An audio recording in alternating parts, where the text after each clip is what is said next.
Памуков од Струмишко Куклиш ги спремаше пластениците да ги посади со домати. Планира да засе околу 15.000 корени, но тврди дека уште од старт му се зголемени производствените трошоци заради високите цени на repроматеријалите од енергетската криза.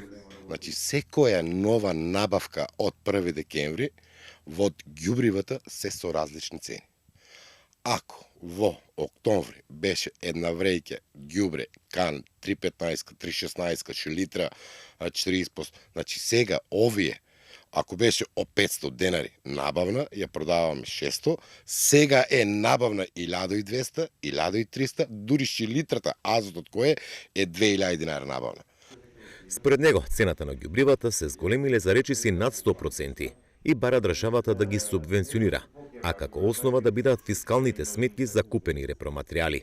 Субвенциите да бидат до 50%, за да производната цена на зеленчук од пролетва биде и пониска на пазарот. Јас како земјоделец, кој ќе идам да земам од аптеката repроматеријале, дали ќе е најлон, ѓубрива, прскање, значи без разлика што, значи да ни го субвенционират по фискална каса. Ако нас ни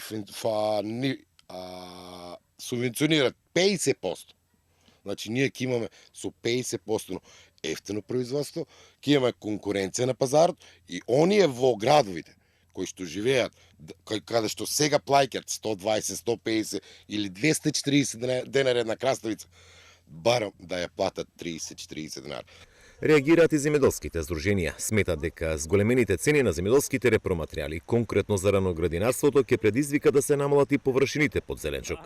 Ристо Велков од Агросојуз смета дека зголемувањето на цената на горивата, енергијата, ѓубривата и неизвестноста по која цена ќе се продаде произведениот зеленчук ги демотивира струмишките раноградинари. И се мислеше дека оваа година ќе дојде до зголемување на површините, а со тоа и до зголемување на самото производство. Меѓутоа, според сето оно што се случува со зголемувањето на цените на repроматеријалите, јас мислам дека оваа година ќе бидеме сведоци на уште понамалување на самото производство, со тоа намалување на површините и намалување на количините од градинарските производи.